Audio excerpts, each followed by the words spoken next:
नमस्कार दोस्तों, आप सभी का अपने YouTube चैनल SMC क्लासेस में हार्दिक स्वागत है। दोस्तों, आज हम लोग EVS यूपी टेट 2014 में आए हुए महत्वपूर्ण प्रश्नों के बारे में चर्चा करेंगे।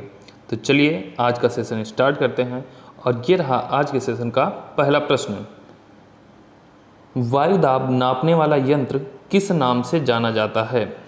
यानी कि जो वायु दाब मापने वाला यंत्र है, जिसे कि हम वायु दाब मापी यंत्र के नाम से भी जानते हैं, उसका नाम क्या है? ऑप्शन है बैरोमीटर, दूसरा है थर्मामीटर, तीसरा है सिस्मोग्राफ, चौथा ऑप्शन है हाइग्रोमीटर। तो दोस्तों, जो वायु दाब मापी यंत्र है उसका नाम क्या है? उसका नाम है बैरोमीटर। यानी कि हम बैरोमीटर से हम क्या मापते हैं? वायु दाब मापते हैं। इसके बाद में दोस्तों जो है हमारा थर्मामीटर है। थर्मामीटर का प्रयोग हम लोग किस में करते हैं? तो जो मानव शरीर का टेम्परेचर होता है, मानव शरीर का टेम्परेचर या मनुष्य का तापमान ज्ञात करने के लिए, ठीक है।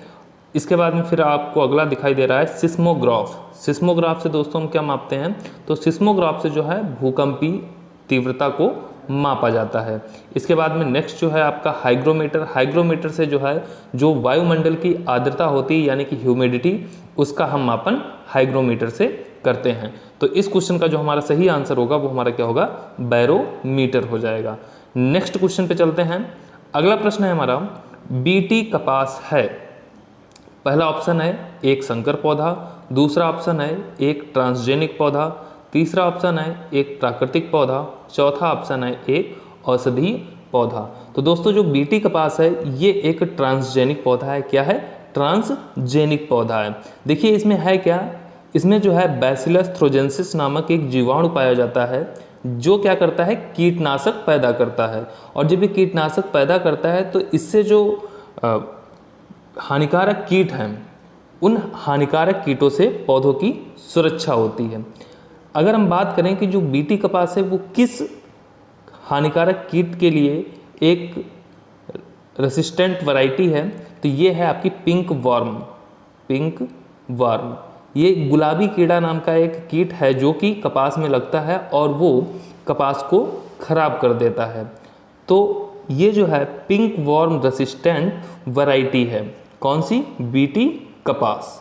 नेक्स्ट क्वेश्चन पे चलते हैं। अगला जो प्रश्न है हमारा, अगला प्रश्न है कौन सा वायुमंडलीय प्रदूषक अम्लीय वर्षा का मुख्य कारक है? पहला ऑप्शन है SO2, दूसरा है H2S, तीसरा है HCl, चौथा है N2। तो आपको बताना है ऐसा कौन सा मुख्य कारक है जो कि अम्लीय वर्षा कराता है। तो इसमें जो ऑप्शन हमारा हो जाएगा वो कौन हो जाएगा? SO2, जिसको कि हम लोग सल्फर डाइऑक्साइड के नाम से भी जानते हैं। सल्फर डाइऑक्साइड के अलावा एक और गैस है जो अम्लीय वर्षा कराने में सहायक करती है, जिसका नाम है नाइट्रस के ऑक्साइड, ठीक है। नेक्स्ट प्रश्न पे चलते हैं। अगला प्रश्न है, निम्नलिखित में कौन सर्वाधिक उत्पादन पारिस्थितिकी तंत्र है? पहला है उष्णकटिबंधीय वर्षा वन, दूसरा है टुंड्रा वन, तीसरा है सवाना, चौथा है मरुस्थल। तो सबसे ज़्यादा जो पारिस्थितिकी तंत्र है वो कहाँ पर है, या पारिस्थितिकी तंत्र का जो सबसे ज़्यादा उत्पादन है वो कहाँ पर है? तो वो दोस्तों है उष्णकटिबंधीय वर्षा वन में। जब हम लोग अक्षांश एवं देशांतर रेखाएं पढ़ते हैं तो उसमें हम लोग पढ़ते हैं कि एक 0 डिग्री यानी कि जो इक्वेटर लाइन होती है वहाँ पे क्या होता है? सबसे ज़्यादा वर्षा होती है, ठीक है। यानी कि जो भूमध्य रेखीय प्रदेश होते हैं वहाँ पे सर्वाधिक वर्षा होती है और सर्वाधिक वर्षा होने के कारण ही वहाँ पे क्या है? बहुत ही घने जंगल पाए जाते हैं। और जब वहाँ घने जंगल पाए जाएंगे तो वहाँ पे जैविक और अजैविक दोनों प्रकार के घटक वहाँ पे विद्यमान होते हैं। और जहाँ पे जैविक और अजैविक दोनों घटक पाए जाएंगे वहीं पे दोस्तों क्या बनता है? पारिस्थितिकी तंत्र यानी कि इकोसिस्टम का निर्माण होता है। तो इस प्रश्न का जो सही आंसर होगा वो हमारा क्या हो जाएगा? उष्णकटिबंधीय वर्षा वन। अगले प्रश्न पे चलते हैं। अगला जो प्रश्न है वो है, निम्नलिखित में से कौन सा रसायन आम पकाने में प्रयोग होता है? पहला है कैल्शियम कार्बोनेट, दूसरा है कैल्शियम हाइड्रोक्साइड, तीसरा है कैल्शियम कार्बाइड, चौथा है कैल्शियम क्लोराइड। तो आपको ये बताना है कि ऐसा कौन सा रसायन है जिसका प्रयोग हम लोग आम को पकाने में करते हैं। तो इस प्रश्न का जो सही आंसर होगा वो हमारा क्या हो जाएगा? Calcium carbide. कैल्शियम कार्बाइड का प्रयोग जो है वो फलों को पकाने के लिए किया जाता है। कैल्शियम कार्बाइड को हम लोग CaC2 के नाम से भी जानते हैं, CaC2, ठीक है। और इस रसायन से जो है कौन सी गैस उत्पन्न होती है, तो एसिटिलीन गैस जो है निकलती है। यानी कि जो कैल्शियम कार्बाइड है, कैल्शियम कार्बाइड से एसिटिलीन गैस का उत्सर्जन होता है जो फलों को पकाने में सहायता करती है। अगले प्रश्न पे चलते हैं। अगला प्रश्न है, कौन सी बीमारी दूषित जल पीने से फैलती है? पहला है एड्स, दूसरा है टाइफाइड, तीसरा है एनीमिया, चौथा है टिटनेस। तो आपको बताना है ऐसी कौन सी बीमारी है जो कि दूषित जल के पीने से फैलती है। तो इस प्रश्न का जो सही आंसर हो जाएगा वो हमारा क्या हो जाएगा दोस्तों, बी ऑप्शन, यानी कि टाइफाइड। टाइफाइड ये एक दूषित जल से फैलने वाला रोग है और इसे जो है आंत ज्वर या आंत का बुखार भी कहा जाता है। अगर हम बैक्टीरिया की बात करें कि किस बैक्टीरिया से टाइफाइड रोग होता है, तो उस बैक्टीरिया का नाम है साल्मोनेला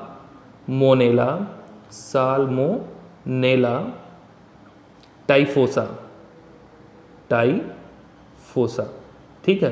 तो ये क्या है, ये बैक्टीरिया है जो कि क्या करता है, टाइफाइड नामक बीमारी उत्पन्न करता है। अगले प्रश्न पे चलते हैं। अगला प्रश्न है, निम्नलिखित में से कौन सी ग्रीन हाउस गैस नहीं है? पहला है कार्बन डाइऑक्साइड, दूसरा है नाइट्रस ऑक्साइड, तीसरा है कार्बन मोनोऑक्साइड, चौथा है मीथेन। दोस्तों हम लोगों ने पिछली वाली क्लास में जाना था कि ग्रीन हाउस गैस कहते किसे हैं। जब तक हमें ये नहीं पता होगा कि ग्रीन हाउस गैस कहते किसे हैं, तब तक हम इसका सही आंसर हम नहीं दे पाएंगे। और ये बहुत ही इंपॉर्टेंट क्वेश्चन है जो लगभग आपके जितने भी एग्जाम हुए हैं, यूपी टेट के, चाहे वो 2011 का रहा हो, 13 का रहा हो, 14 का रहा हो, या आपके 18 का रहा हो, 20 का रहा हो, लगभग सारे एग्जाम में यहाँ से एक क्वेश्चन बनता ही बनता है कि या तो ऐसे क्वेश्चन पूछ देगा कि निम्नलिखित में से कौन सी गैस ग्रीन हाउस गैस है, या फिर ऐसे कह देगा कि निम्नलिखित में से कौन सी गैस ग्रीन हाउस गैस का उदाहरण नहीं है। तो यहाँ से एक क्वेश्चन आपका हर वर्ष जो है एग्जाम में पूछा जाता है। दोस्तों हम लोगों ने जाना था कि ग्रीन हाउस गैसें वे गैसें होती हैं जो कि हमारे वायुमंडलीय तापमान को प्रभावित करती हैं, या फिर हम ऐसे भी बोल सकते हैं कि जो वातावरणीय तापमान है उसमें जो गैसें वृद्धि कर देती हैं, यानी कि वातावरणीय तापमान में जो गैसें वृद्धि करती हैं वही गैसें क्या कहलाती हैं, ग्रीन हाउस गैस कहलाती हैं। तो आपको बताना है ऐसी कौन सी गैस है जो वातावरण में ताप या वातावरण में पाए जाने वाले टेम्परेचर में वृद्धि नहीं करती है, क्योंकि इसमें क्या बताना है कि कौन सी गैस ग्रीन हाउस गैस नहीं है। तो 3 गैसें ऐसी होंगी जो हमारी कैसी हैं, ग्रीन हाउस गैस के एग्जाम्पल होंगे, और एक ऐसी गैस होगी जो ग्रीन हाउस गैस की श्रेणी में नहीं आती है। आपको वो बताना है। पहला है कार्बन डाइऑक्साइड, दूसरा है नाइट्रस ऑक्साइड, तीसरा है कार्बन मोनोऑक्साइड, चौथा है मीथेन। तो इस प्रश्न का जो सही आंसर होगा वो हमारा क्या हो जाएगा, वो हो जाएगा थर्ड ऑप्शन, कार्बन मोनोऑक्साइड। क्योंकि कार्बन डाइऑक्साइड, नाइट्रस ऑक्साइड और मीथेन ये तीनों ऐसी गैसें हैं जो कि क्या करती हैं, ग्रीन हाउस इफेक्ट पे बहुत ही अपना बड़ा रोल निभाती हैं। इसके अलावा यदि हम क्लोरोफ्लोरोकार्बन की बात करें तो CFC भी क्या है, ये एक ग्रीन हाउस गैस है। इसके बाद में फिर दोस्त नेक्स्ट प्रश्न पे चलते हैं। अगला जो हमारा प्रश्न है वो है, निम्नलिखित में से कौन द्विबीजपत्री पौधा है? आपको बताना है कि कौन सा द्विबीजपत्री पौधा है। पहला है हमारा बांस, दूसरा ऑप्शन है केला, तीसरा है गन्ना, चौथा है सरसों। दोस्तों द्विबीजपत्री पौधा कौन होता है, जिसमें 2 फलक होते हैं। 2 फलक का मतलब यानी कि जब पौधा अंकुरित होगा या फिर जब बीज अंकुरित होता है तो आपने देखा होगा उसमें कुछ इस तरीके के 2 फलक होंगे। अगर 2 फलक होंगे तो उसमें 2 पत्तियां जैसी निकलती हैं। या फिर हम इसको ऐसे भी कह सकते हैं कि जब हम किसी भी बीज को बीज से अलग करते हैं, अगर वो 2 बराबर फलक में अगर वो टूट रहा है तो वो क्या होगा, वो द्विबीजपत्री पौधा कहलाएगा, या वो द्विबीजपत्री बीज कहलाएगा। जैसे चना होता है, चने को यदि हम फोड़ें तो फिर उसमें क्या होता है, हम देखते हैं कि उसके 2 फलक निकलते हैं। ऐसे ही सरसों होता है, सरसों को अगर हम फोड़ें तो फिर उसमें भी 2 फलक निकलते हैं, ठीक है। इसके अलावा और अगर एग्जाम्पल की बात करें तो अरहर हो गया, मटर हो गया, ये सारे के सारे किस कैटेगरी में आएंगे, ये द्विबीजपत्री पौधे की कैटेगरी में आएंगे। तो इस क्वेश्चन का जो हमारा सही आंसर होगा वो हमारा क्या होगा, सरसों। सरसों जो है वो एक द्विबीजपत्री पौधा होता है, यानी कि वे फसलें जिनके बीज 2 पत्ते वाले या 2 दल वाले होते हैं, ठीक है, उनको हम क्या बोलते हैं, द्विबीजपत्री पौधा कहते हैं। अगले प्रश्न पे चलते हैं। अगला प्रश्न है हमारा, पौधों में जल का अधिग्रहण किसके द्वारा होता है? ठीक है, यानी कि जो जल का एब्जॉर्बेशन है वो किसके द्वारा होता है? पहला है जाइलम के द्वारा, दूसरा है फ्लोएम के द्वारा, तीसरा है कैम्बियम के द्वारा, चौथा है पैलिसेड के द्वारा। तो जो पौधों में जल अधिग्रहण होता है वो किसके द्वारा किया जाता है? वो जाइलम नामक जीवाणु के द्वारा किया जाता है। ठीक है, कौन करता है? जाइलम नामक एक जीवाणु नहीं, उत्तक होता है, ठीक है, टिश्यू होता है जो क्या करता है, जल का अवशोषण करता है। नेक्स्ट प्रश्न पे चलते हैं। अगला प्रश्न है, कौन सा प्राथमिक साहित्यिक स्रोत है? पहला है ऋग्वेद, दूसरा है सामवेद, तीसरा है यजुर्वेद, चौथा है अथर्ववेद। तो आपको बताना है कि प्रथम साहित्यिक स्रोत कौन है।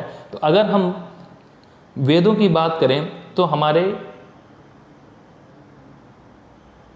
पास कितने वेद हैं? 4 वेद हैं। कौन कौन से? ऋग्वेद, सामवेद, यजुर्वेद और अथर्ववेद। और इन चारों वेदों में अगर हम बात करें सबसे प्राचीनतम वेद कौन सा है, सबसे प्रथम ग्रंथ कौन सा है, तो कौन सा हो जाएगा? वो हो जाएगा हमारा ऋग्वेद। ठीक है, तो ऋग्वेद जो है वो क्या है? हमारा प्रथम साहित्यिक स्रोत है।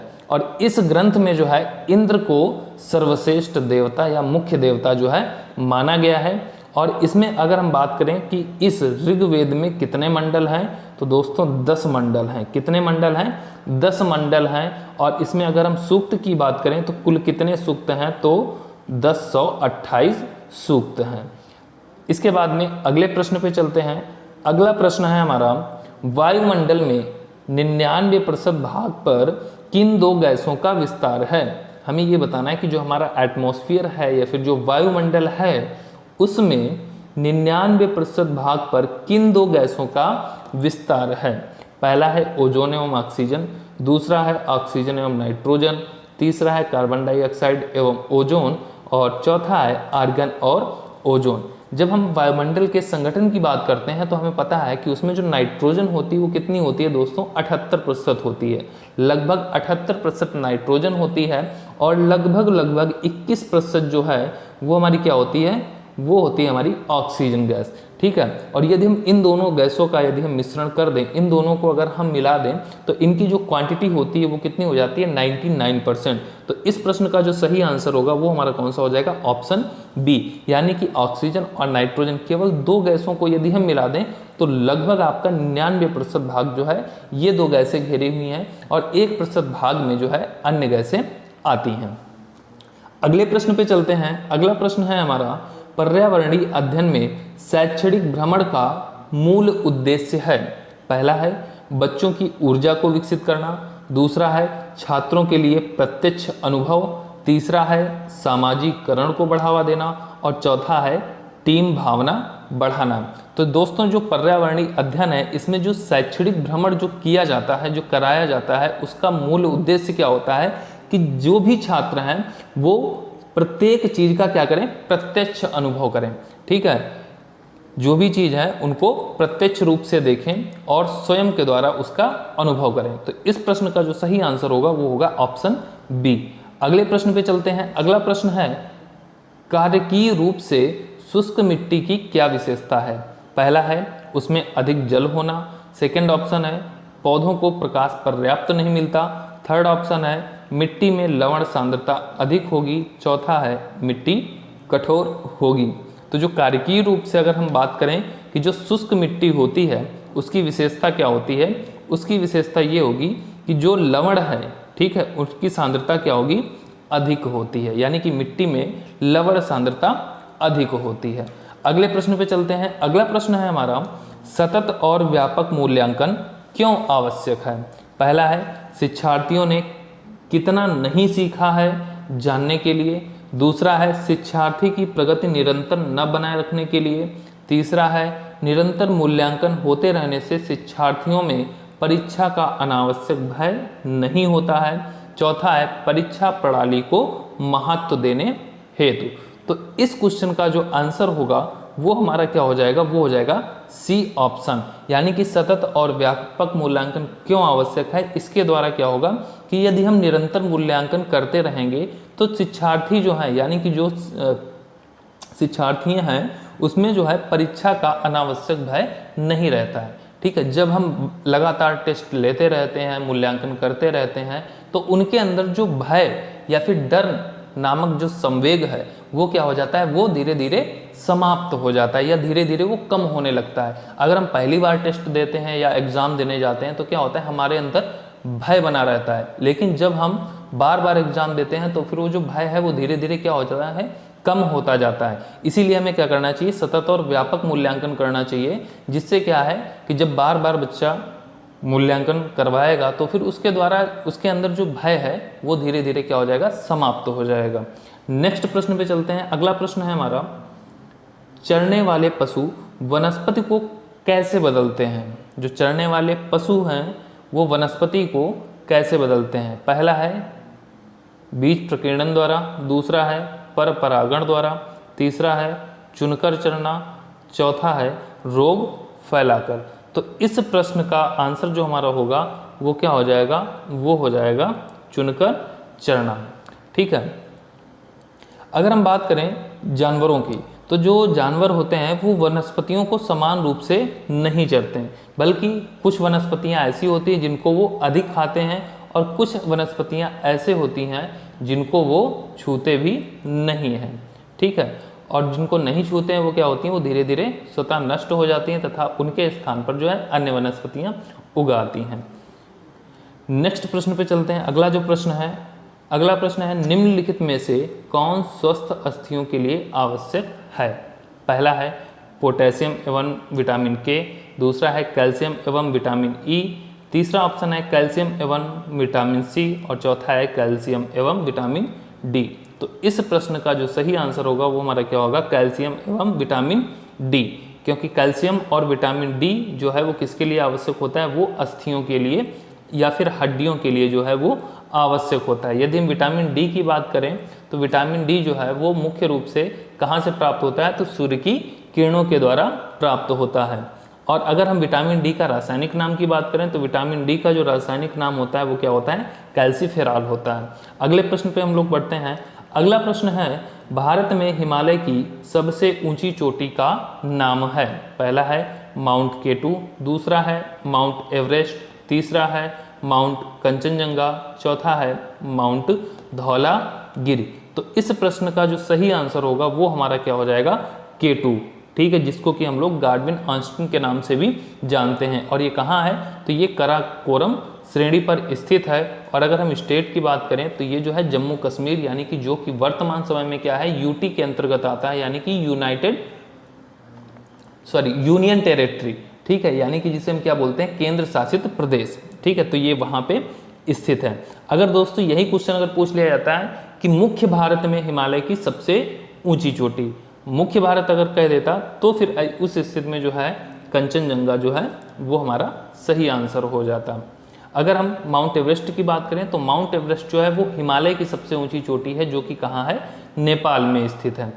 अगले प्रश्न पे चलते हैं। अगला जो प्रश्न है वो है हमारा प्राथमिक स्तर पर शिक्षण की खेल विधि आधारित है। पहला है विकास के मनोवैज्ञानिक सिद्धांत पर, दूसरा है शिक्षण के समाजशास्त्रीय सिद्धांत पर, तीसरा है शारीरिक शिक्षा कार्यक्रम के सिद्धांत पर, चौथा ऑप्शन है शिक्षण विधि के सिद्धांत पर। तो जो प्राथमिक स्तर पर शिक्षण की खेल विधि है ये किस पर आधारित है, ये शिक्षण के सिद्धांत पर आधारित है। नेक्स्ट प्रश्न पे चलते हैं। अगला जो प्रश्न है वो है हमारा वायुमंडल की सबसे निचली परत का क्या नाम है। पहला है समताप मंडल, दूसरा है ओजोन मंडल, तीसरा है आयन मंडल, चौथा है क्षोभ मंडल। तो वायुमंडल की जो सबसे निचली परत है वो दोस्तों कौन सी है, वो है क्षोभ मंडल। या फिर हम ऐसे बोल सकते हैं कि जो हमारी पृथ्वी का क्रस्ट है, क्रस्ट का मतलब जो ऊपरी हिस्सा है, धरातल, धरातल से ऊपर कौन सा भाग है, धरातल के जस्ट ऊपर है हमारा क्षोभ मंडल। फिर उसके बाद में दूसरे नंबर पे आता है हमारा समताप मंडल, तीसरे नंबर पे आता है हमारा मध्य मंडल, चौथे नंबर पे आता है आयन मंडल और 5वें नंबर पे आता है हमारा वायुमंडल। तो 1 नंबर से लेकर के 5 नंबर तक ये जो हमारा क्षेत्र है इसे हम क्या बोलते हैं, इसे हम बोलते हैं वायुमंडल। और ये क्या है, ये है वायुमंडल की विभिन्न परतें। तो वायुमंडल की विभिन्न परतें मुख्य रूप से कितने प्रकार की होती है, 5 भागों में उनको डिवाइड किया गया है। पहला है क्षोभ मंडल, दूसरा है समताप मंडल, तीसरा है मध्य मंडल, चौथा है आयन मंडल और 5वां है बहिर्मंडल। तो वायुमंडल की जो सबसे निचली परत है वो कौन सी है, वो है 1 नंबर की, जिसका नाम क्या है, क्षोभ मंडल। ठीक है, क्षोभ मंडल ये सबसे निचली है। दूसरे नंबर पे हमारे समताप मंडल आती है। तीसरे नंबर पे हमारी आती है आयन मंडल। जो ओजोन मंडल है वो एक्चुअली क्या है, समताप मंडल में ही है। ठीक है, क्योंकि जो ओजोन परत है वो कहाँ पाई जाती है, वो समताप मंडल में पाई जाती है, इसीलिए इसको जो हम ओजोन मंडल के नाम से भी जानते हैं।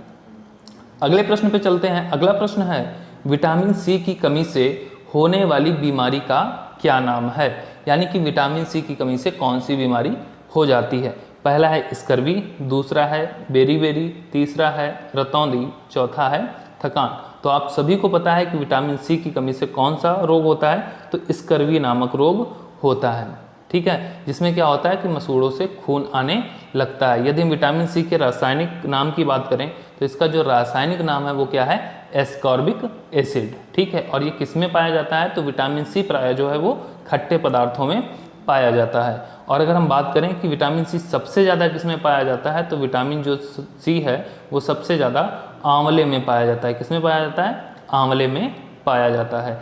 अगले प्रश्न पे चलते हैं। अगला प्रश्न है भारत की प्रथम महिला आईपीएस अफसर कौन है। पहला है प्रतिभा पाटिल, दूसरा है पद्मजा नायडू, तीसरा है किरण बेदी, चौथा है हंसा मेहता। तो जो प्रथम महिला आईपीएस अफसर है वो कौन बनी थी, वो बनी थी किरण बेदी। और कब बनी थी, तो ये बनी थी 1972 बैच की। ठीक है, कौन से बैच की हैं ये, 1972 बैच की जो है प्रथम महिला आईपीएस हैं। और वर्तमान की अगर बात करें तो वर्तमान में अभी इससे पहले जो है ये पांडुचेरी की राज्यपाल भी रह चुकी हैं। अगले प्रश्न पे चलते हैं। अगला प्रश्न है असम का प्रसिद्ध एक सींग वाला गैंडा जीव अभयारण्य कौन सा है, यानी कि असम में एक सींग वाला गैंडे के लिए फेमस अभयारण्य कौन सा है। मानस, काजीरंगा, गिर जंगल, कान्हा किसली। तो आपको बताना है कि एक सींग वाला गैंडा कहाँ पाया जाता है, तो ये जो है काजीरंगा वन्यजीव अभयारण्य, जो कि कहाँ है, असम में स्थित है। और इसकी स्थापना की अगर हम बात करें तो इसकी स्थापना कब हुई थी, तो 1908 ईस्वी में हुई थी। अगले प्रश्न पे चलते हैं। अगला प्रश्न है निम्नलिखित में से कौन सा आग्नेय चट्टान का उदाहरण है। आग्नेय चट्टान का उदाहरण आपको बताना है बेसाल्ट, चूना पत्थर, स्लेट या प्रेफाइट। तो जो आग्नेय चट्टानें होती हैं इनका निर्माण किससे होता है, ज्वालामुखी के उद्गार से होता है। जब ज्वालामुखी का उद्गार होता है तो पृथ्वी के अंदर जो मैग्मा है वो बाहर निकलता है, और जब ये बाहर निकलता है तो फिर यही लावा क्या होता है, ठंडा हो जाता है, और जब ये ठंडा होता है तो ये आग्नेय चट्टान का निर्माण करता है।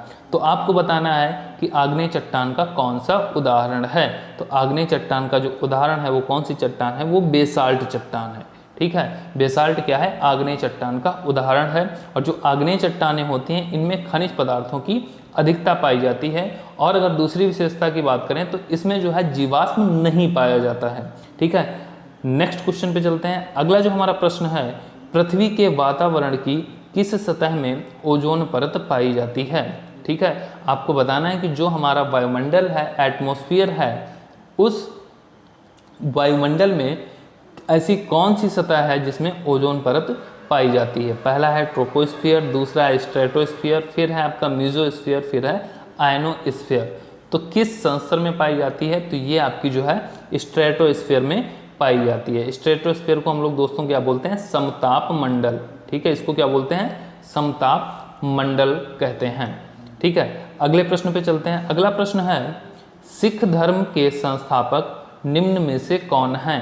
पहला ऑप्शन है गुरु तेग बहादुर, दूसरा है गुरु गोविंद सिंह, तीसरा ऑप्शन है गुरु अर्जुन देव, चौथा है गुरु नानक देव जी। तो जो सिख धर्म है इसके संस्थापक कौन है दोस्तों, तो सिख धर्म के जो संस्थापक हैं वो हैं गुरु नानक देव जी। ठीक है, कौन हो जाएंगे, गुरु नानक देव जी। इसके बाद में अगले प्रश्न पे चलते हैं। अगला जो हमारा प्रश्न है वो है भूकंप की तीव्रता नापने का यंत्र है, यानी कि भूकंप की जो तीव्रता है वो हम किससे मापते हैं। पहला है फिजियोग्राफ, दूसरा है सिस्मोग्राफ, तीसरा है कार्डियोग्राफ, चौथा है बैरोग्राफ। तो जो भूकंप की तीव्रता है वो किससे मापी जाती है, सिस्मोग्राफ से मापी जाती है। ठीक है, अगले प्रश्न पे चलते हैं। अगला प्रश्न है दक्षिणी गोलार्ध का सबसे लंबा दिन किस दिन होता है। पहला है 21 मार्च, दूसरा है 21 जून, तीसरा है 23 सितंबर, चौथा है 22 दिसंबर। तो जो दक्षिणी गोलार्ध है, दक्षिणी गोलार्ध का सबसे लंबा दिन कब होता है, तो ये होता है दोस्तों 22 दिसंबर। ठीक है, जब उत्तरी गोलार्ध का छोटा दिन होगा तब दक्षिणी गोलार्ध का बड़ा दिन होता है, और जब दक्षिणी गोलार्ध का छोटा दिन होता है तब उत्तरी गोलार्ध का बड़ा दिन होता है। ठीक है, तो 22 दिसंबर को क्या होता है कि जो सूर्य की किरणें हैं वो कहाँ गिरती हैं, वो मकर रेखा पर लंबवत पड़ती हैं, और ये घटना क्या कहलाती है, मकर संक्रांति कहलाती है। अगले प्रश्न पे चलते हैं। अगला प्रश्न है हमारा सत्यार्थ प्रकाश के लेखक कौन है। पहला है स्वामी दयानंद सरस्वती, दूसरा है स्वामी विवेकानंद, तीसरा है राजा राम मोहन राय, चौथा ऑप्शन है मदन मोहन मालवीय। तो जो सत्यार्थ प्रकाश हैं, सत्यार्थ प्रकाश के लेखक कौन है, तो स्वामी दयानंद सरस्वती जी हैं। ठीक है, और स्वामी दयानंद सरस्वती ने कौन से समाज की स्थापना की थी, तो इन्होंने जो है आर्य समाज की स्थापना की थी। और इनका एक वाक्य जो है वो बहुत ही फेमस है, वो क्या है कि वेदों की ओर लौटो, वेदों की ओर लौटो। ये वाक्य किसने दिया था, तो ये स्वामी दयानंद सरस्वती जी ने दिया था। अगले प्रश्न पे बढ़ते हैं। अगला प्रश्न है हमारा बिहू भारत के किस राज्य का लोक नृत्य है। ये जो बिहू है ये भारत के ऐसा कौन सा राज्य है जहाँ का ये क्या है, लोक नृत्य है। पहला ऑप्शन है राजस्थान, दूसरा है तमिलनाडु, तीसरा है असम, चौथा है उत्तर प्रदेश। तो जो बिहू है ये असम राज्य का लोक नृत्य है। ठीक है, इस क्वेश्चन का जो आंसर हो जाएगा हमारा क्या हो जाएगा, असम हो जाएगा। ठीक है, अगले प्रश्न पे चलते हैं। अगला प्रश्न है और आज के सेशन का अंतिम प्रश्न है, खाद्य श्रृंखला के परस्पर समूह को कहा जाता है।